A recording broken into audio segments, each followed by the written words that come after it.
فجر کی نماز جب حضرت عمر فاروق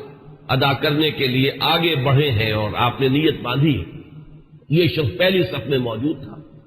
اور اس کا خنجر جو ہے دو دھاری خنجر، دونوں طرف اس کے جو ہے وہ دھار تھی، اس کو اس نے حضرت عمر رضی اللہ تعالی عنہ پر جو وار کیے تو 6 وار حضرت عمر پر اس نے پے بپے کیے۔ حضرت عمر گر گئے رضی اللہ تعالی عنہ۔ حضرت عبد الرحمن ابن عوف نے مختصر ترین صورتوں کے ساتھ پھر وہ نماز فجر ادا کروائی۔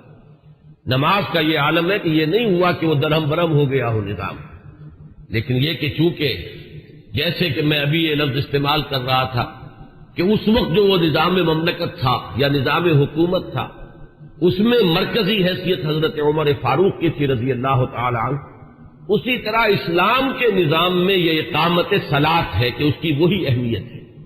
کہ اگرچہ حضرت عمر فاروق زخمی ہو گئے، گر گئے، لیکن جماعت کا نظام وہ درہم برہم نہیں ہوا ہے۔ نماز ادا کی گئی ہے 2 رکعتیں جو ہے مختصر ترین قرات کے ساتھ۔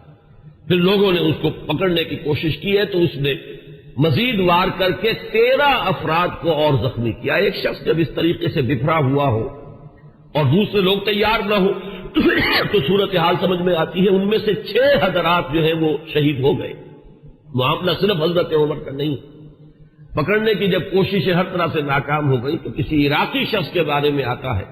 کہ اس نے کوئی کپڑا کمبل وغیرہ اس کے اوپر ڈالا ہے، تب وہ قابو میں آیا ہے، لیکن پھر اس نے فوراً خودکشی کر لی۔ حضرت عمر رضی اللہ تعالیٰ عنہ نے سوال کیا، جیسے ہی آپ اس قابل ہوئے کہ سوال کر سکیں کہ میرا قاتل کون ہے، جب بتایا گیا کہ وہی ابو لولو فیروز ہے تو آپ نے اللہ کا شکر ادا کیا کہ اللہ کا شکر ہے کہ میرا قاتل کوئی مسلمان نہیں ہے۔ یعنی جو بات کے 12-13 برس بعد ہونے والی تھی، حضرت عثمان رضی اللہ تعالیٰ عنہ کے قاتلین وہ جو بھی آپ انہیں کہیں نام نہاد مسلمان تھے، کلمہ گو تھے، وہ محمد الرسول اللہ صلی اللہ علیہ وسلم کا کلمہ پڑھنے والے تھے، کلمہ شہادت کو انہوں نے اپنے لیے ڈھال بنایا تھا۔ اس سے جو فتنہ شروع ہوا ہے جس کو میں اس سے پہلے بیان کر چکا ہوں کہ الفتنۃ الکبریٰ، سب سے بڑا فتنہ جو ہے وہ حضرت عثمان رضی اللہ تعالیٰ عنہ کی شہادت سے شروع ہوا ہے۔ اس سے پہلے یہ معاملہ اگرچہ حادثۃ الکبریٰ تو اسے آپ کہہ سکتے ہیں، بہت بڑا حادثہ ہے، لیکن یہ ہے کہ اس سے کسی فتنے کا آغاز نہیں ہوا،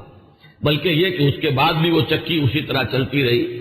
کم و بیش 10 برس ہے حضرت عثمان رضی اللہ تعالیٰ عنہ کے عہد خلافت کے کہ وہ بھی اسی شان کے حامل ہے، وہی یکجہتی ہے، وہی امن و امان ہے، اسی طرح فتوحات کا سلسلہ جاری ہے، انقلاب محمدی علی صاحب الصلاۃ والسلام کا سیلاب جو ہے وہ بڑھ رہا ہے اسی شان سے، جو میں نے بارہا آپ کو سنایا ہے اقبال کا یہ مصرع کہ تھمتا نہ تھا کسی سے سیل رواں ہمارا۔ تو کم و بیش 10 برس اس کے بعد یہ کیفیت طاری رہی ہے، تو اس سے کسی بڑے فتنے کا آغاز نہیں ہوا۔ حضرت عمر رضی اللہ تعالیٰ عنہ پر یہ قاتلانہ حملہ ہوا ہے 26 یا یہ کہ 25، 26، 27 ان میں سے کوئی تاریخ ہوگی، 4 دن بقایا تھے۔ اب اگر 30 کا مہینہ ہو تو اس کی تاریخ اور بن جائے گی، 29 کا ہو تو کچھ بدل جائے گی، تقریباً وہ آج کا دن ہی پڑتا ہے، اور یہ ہے سن 23 ہجری۔ انتقال ہوا ہے تو پھر تدفین جو ہوئی، حضرت صہیب رومی رضی اللہ تعالی عنہ کے بارے میں وصیت تھی کہ وہ میری نماز جنازہ ادا کریں، اس کی امامت کریں، تو 1 محرم الحرام سن 24 ہجری کو تدفین ہوئی ہے۔ تدفین کا یہ واقعہ بھی بڑا اہم ہے، اور آپ سب حضرات کے علم میں ہوگا کہ حضرت عمر نے اپنے صاحبزادے عبداللہ ابن عمر رضی اللہ تعالی عنہما کو بھیجا حضرت عائشہ کی خدمت میں کہ میری بڑی خواہش ہے کہ آپ کے حجرے میں میں دفن ہو جاؤں جہاں محمد الرسول اللہ صلی اللہ علیہ وسلم اور حضرت ابوبکر صدیق رضی اللہ تعالی عنہ مدفون تھے۔ حضرت عائشہ نے فرمایا، اور اس سے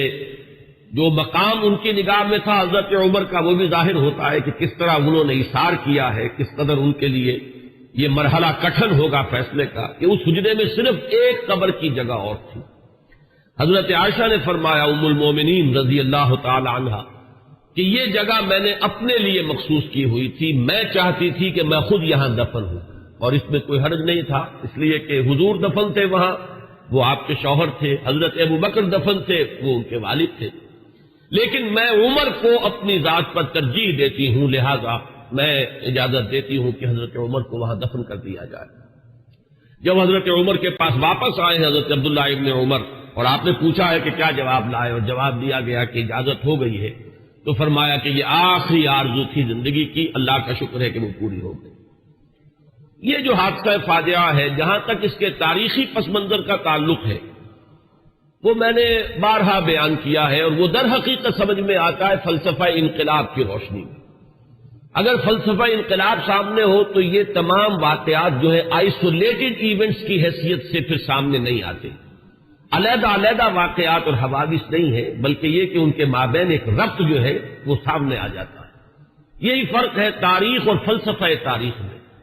تاریخ اپنی جگہ ایک شعبہ علم ہے اور فلسفہ تاریخ اپنی جگہ ایک مستقل فن ہے۔ تاریخ میں واقعات جو ہے وہ پیش نظر ہوتے ہیں،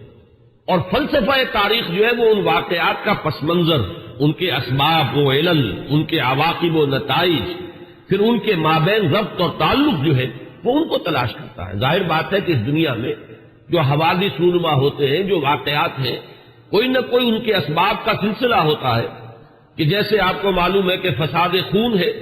تو پھوڑا کہیں ادھر نکل آیا، کہیں ادھر نکل آیا، کہیں ٹانگ پہ نکل آیا، کہیں بازو پر نکل آیا، تو وہ علیحدہ علیحدہ پھوڑے نظر آتے ہیں، لیکن یہ کہ ایک طبیب جانتا ہے کہ در حقیقت یہ ایک ہی مرض ہے جس کا کہ یہ ظہور ہو رہا ہے، سبب ایک ہے، یہ سلسلہ اندر جو ہے جڑا ہوا ہے۔